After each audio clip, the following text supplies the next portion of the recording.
Before electric cars were accepted, before electric cars became symbols of progress, they were treated like experiments. They were slow, unattractive, and impractical. The world wasn't asking for electric vehicles yet, but one man, the designer, Henrik Fisker, wasn't an engineer, he was an artist. His design shaped Aston Martin and BMW. He believed if electric cars were beautiful, people would forgive their flaws. Success in design gave Fisker confidence, maybe too much. He believed vision could overcome complexity. But the auto industry doesn't reward belief.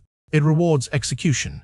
Founding Fisker Automotive in 2007, Fisker Automotive was born with a bold promise: luxury, sustainability, and innovation all at once. It was an audacious idea in a conservative industry, choosing luxury over safety instead of starting small. Fisker aimed high. Luxury buyers demand perfection. There is no tolerance for learning curves at $10 million. Early hype and media love. Fisker headlines called it the future of green luxury. Investors followed stories, not spreadsheets. The timing curse. Fisker launched just before the global financial crisis. Capital vanished overnight. The worst possible moment to build the most expensive product imaginable. Ignoring economic reality, while banks collapsed and consumers pulled back, Fisker pushed forward, believing innovation would survive recession. The Fisker Karma arrives. The Karma wasn't just a car, it was a statement. Long, low, dramatic, it looked like the future parked in the present. Beauty hides complexity. Behind the stunning design lived extreme complexity: batteries, generators, software, hybrid systems, all unproven at scale. Innovation without maturity. Fisker didn't wait for technology to mature. He forced it into production. In cars, premature innovation becomes liability.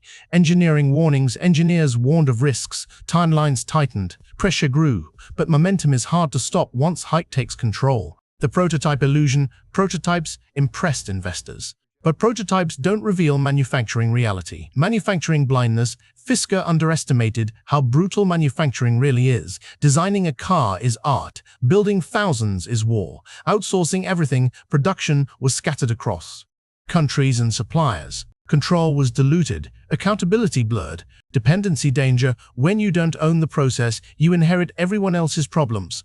Betting on a 1-23 systems. Fisker placed a massive bet on one battery supplier, or 1-23 systems, one company, one risk, one future. Single point of failure. When A1-3 struggled, Fisker froze. Production, confidence, and cash flow collapsed together. Delays begin. Cars were promised. Cars weren't delivered. Every delay burned millions. Momentum breaks in the auto industry. Momentum is life. Fisker's momentum was slipping fast. Government money enters. The US government stepped in with loans, hoping to fuel green innovation. But public money brings public judgment. Missed milestones. Targets were missed. Timelines slipped. The government froze funding. Confidence cracked. Political spotlight. Fisker became a political headline, not a success story. Media turns hostile. The same media that praised Fisker now questioned its survival. Investor fear spreads. Once doubt spreads, capital disappears. Fisker needed cash, but trust was gone.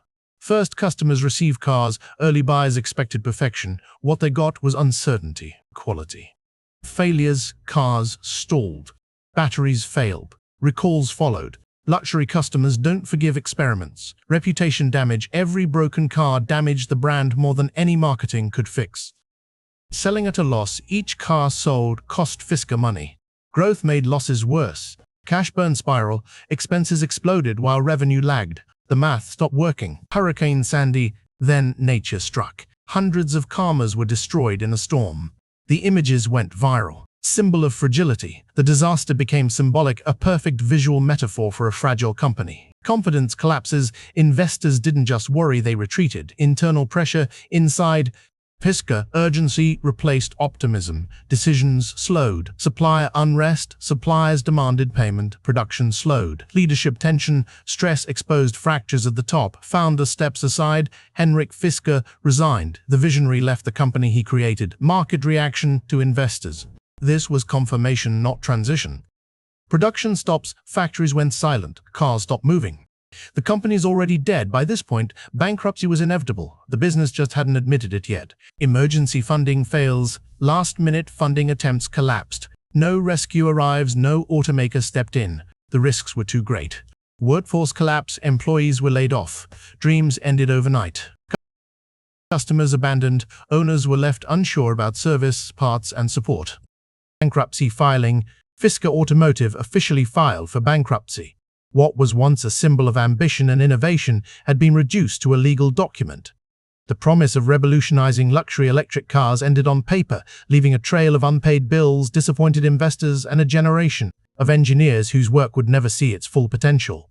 The end of a dream, what began as hope, creativity, and vision ended in paperwork. The excitement of futuristic designs, glowing showroom floors, and ambitious presentations was replaced by stacks of legal filings, auction notices, and silent offices. Dreams don't die quietly, they leave traces, and here, those traces were bureaucratic and cold.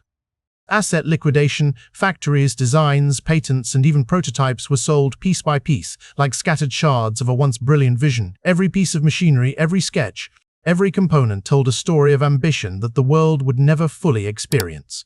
The heart of a company, once alive with energy, became inventory. Karma survives elsewhere, the car lived on, but without Fisker. Its designs were reborn in other hands, sometimes adapted, sometimes improved, yet stripped of the audacity and philosophy of its creator.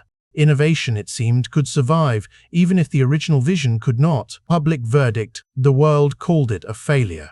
Headlines were merciless, analysts dissected every misstep, and the narrative of collapse cemented itself in public memory. Fisker's bold gamble was reduced to case studies, cautionary tales, and tweets, summarizing a decade of effort in a few words. Investor fear spreads to EVs. Fisker's collapse didn't just harm one company. It shook an entire emerging market. Investors, burned and wary, pulled back from electric startups, hesitant to risk capital on untested ideas. The fallout reminded the world that even visionary ideas are vulnerable when execution falters. Misunderstood failure. But the failure wasn't simple. It wasn't a matter of bad ideas or lack of creativity. Timing, strategy, manufacturing, and supply chains collided in ways that few could predict. Fisker's story became a mirror for how complexity can outpace ambition. Timing versus execution. Fisker was early ahead of the market, ahead of the infrastructure, and ahead of consumer readiness. But being early is a double-edged sword. Without meticulous execution, the advantages of timing quickly fade. Vision and readiness must coexist, and here the balance was lost. Without control, dreams; without discipline, collapse. Innovation is intoxicating, but without ownership, oversight, and control, even the boldest ideas become fragile. Fisker had brilliance, but brilliance alone cannot govern production, quality, or cash flow. The auto industry's cruelty, cars punish mistakes brutally. A misaligned bolt, a faulty battery, or a delay in production isn't a minor error, it's a headline, a recall, and a financial crisis. In automotive manufacturing, perfection isn't optional, it's survival. Lessons ignored. Many saw Fisker as a warning, but few learned deeply. Analysts nodded, textbooks recorded the facts, yet similar startups would repeat the same mistakes. The cautionary tale of ambition colliding with reality remains unheeded in the rush to innovate. Silence after collapse. Heinrich Fisker disappeared from headlines. The media moved on. Investors sought the next trend, and the world forgot the man who had dared to redefine luxury electric cars. Yet silence does not mean surrender, it is often the pause before the next act. Reflection years, he watched the EV world grow without him. Startups thrived, battery technology advanced, infrastructure expanded, and the dream he once championed became reality, yet he remained a spectator, learning from the world, catching up to ideas he had envisioned years before. Unfinished business, the idea never left him. In quiet studios, sketchbooks, and private conversations, the vision lingered. Each failure was a lesson, each setback a challenge. Innovation for him was not about immediate success, it was a lifelong pursuit. Failure does not end ambition, it only delays it. For true innovators, failure is temporary, knowledge is permanent, and ambition persists. Fisker's story reminds us that even when reality strikes too soon, the dream can survive, adapt, and return stronger, wiser, and ready for its next chapter. Closing cinematic line, Fisker Automotive didn't fail because the dream was wrong. It failed because reality arrived too soon.